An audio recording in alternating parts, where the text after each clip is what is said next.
লেবুর রাজা গন্ধরাজ। আর সেই গন্ধরাজ লেবু আর তার সাথে চিকেন দিয়ে একটা দারুণ স্বাদে ক্রিস্পি গন্ধরাজ চিকেন ফ্রাইয়ের রেসিপি আমি নিয়ে এসেছি তোমাদের জন্য।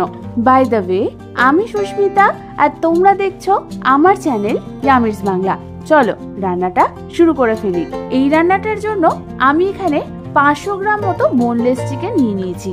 চিকেনটাকে ভালো করে ধুয়ে আমি ছোট ছোট করে কেটে নিয়েছি। তোমরা তোমাদের মতন সাইজ করে কেটে নেবে। এবার আমি এই চিকেনের মধ্যে দিয়ে দেব 1 চামচ নুন, 1 চামচ গোলমরিচের গুঁড়ো,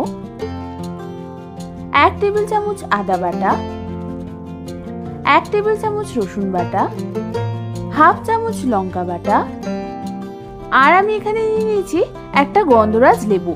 এবার আমি গন্ধরাজ লেবুর গায়ের খোসাগুলো একটা গ্রেটারের সাহায্যে ভালো করে গ্রেট করে এই চিকেনের মধ্যে দিয়ে দেব। প্রায় 1 চামচ পরিমাণ এই লেমন জেসটা আমাদের এর মধ্যে দিতে হবে। এবার আমি ওর মধ্যে দিয়ে দেব প্রায় 2 টেবিল চামচ পরিমাণ গন্ধরাজ লেবুর রস। তারপর আমাদের চিকেনটাকে ভালো করে সমস্ত কিছুর সাথে মাখিয়ে নিতে হবে। আমাদের ভালো মতো চিকেনটা মাখা হয়ে গেছে। এবার আমি চিকেনটাকে ম্যারিনেট হতে রেখে দেব 1 ঘন্টার জন্য। এবার অন্যদিকে আমি ব্যাটারটা বানিয়ে নেব। তার জন্য একটা বোলে আমি নিয়ে নিয়েছি 10 টেবিল চামচ ময়দা, 4 টেবিল চামচ কর্নফ্লাওয়ার, হাফ চামচ বেকিং পাউডার, হাফ চামচ বেকিং সোডা,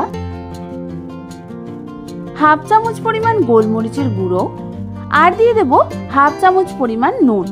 এবার সমস্ত ড্রাই ইনগ্রেডিয়েন্টস গুলোকে আমাদের ভালো করে একবার মিশিয়ে নিতে হবে। ভালো মতো মিশানো হয়ে গেলে আমি এর মধ্যে অল্প অল্প করে জল দিয়ে এর একটা স্মুথ ব্যাটার বানিয়ে নেব। তোমরা এই ব্যাটারটা বানানোর সময় অল্প অল্প করে জল দেবে, একবারে সব জলটা দিয়ে দেবে না। আমার এখানে ব্যাটারটা বানাতে মেজারমেন্ট কাপের প্রায় 1 কাপ পরিমাণ জল লেগেছে।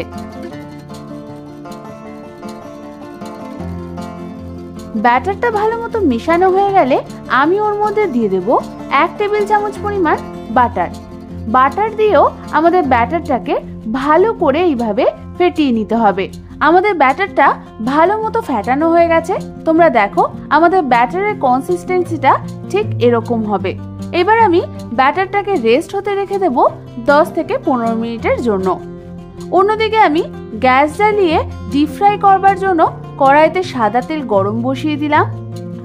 এবার তেলটা ঠিকঠাক গরম হয়েছে কিনা সেটা দেখার জন্য প্রথমে একটা চিকেন আমি ফ্রাই করে দেখব। তার জন্য ম্যারিনেট করে রাখা চিকেনের একটা পিস নেব। তারপর ওইটাকে ব্যাটারের মধ্যে ভালো করে ডিপ করে আমি তেলের মধ্যে ছেড়ে দেব।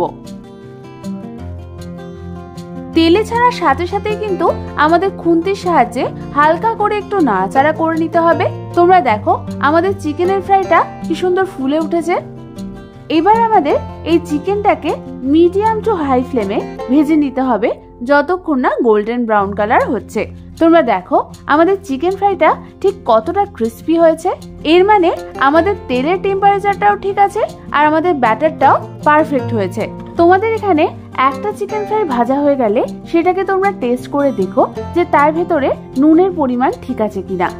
এরপর আমি একে একে বাকি চিকেনগুলোকেও ব্যাটারে ডিপ করে তেলের মধ্যে দিয়ে ভেজে নেব। তেলে ছাড়ার সাথে সাথে হালকা হাতে আমাদের খুন্তির সাহায্যে একটু নাড়াচাড়া করে নিতে হবে। এবার আমাদের মিডিয়াম টু হাই ফ্লেমে এগুলোকে ভেজে নিতে হবে যতক্ষণ না গোল্ডেন ব্রাউন কালার হচ্ছে।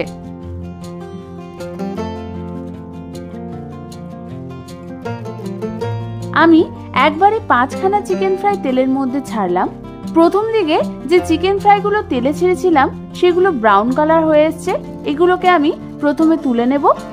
তারপর বাকিগুলো ভালো করে ভাজা হয়ে গেলে সেগুলোকেও একটা অন্য পাত্রে আমি তুলে নেব। এরপর ঠিক একই পদ্ধতিতে আমি বাকি চিকেন ফ্রাইগুলোকেও ভেজে নেব। আমাদের সমস্ত চিকেন ফ্রাইগুলো ভাজা হয়ে গেছে। ব্যাস তৈরি হয়ে গেল আমাদের গরম গরম ক্রিস্পি গন্ধরাজ চিকেন ফ্রাই।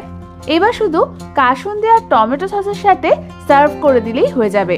কি দেখে খেতে ইচ্ছা করছে তো? তাহলে আর দেরি না করে বাড়িতে ঝটপট এই রেসিপিটা ট্রাই করে ফেলো। আর আমাকে কমেন্ট সেকশনে কমেন্টস করে জানাতে কিন্তু একদম ভুলো না কেমন লাগলো। রেসিপিটা ভালো লাগলে লাইক করো, আর এরকম ভালো ভালো রেসিপি পেতে হলে আমার চ্যানেলটাকে ঝটপট সাবস্ক্রাইব করে নাও। আমি আবার চলে আসবো তোমাদের কাছে নতুন কোনো রেসিপি নিয়ে।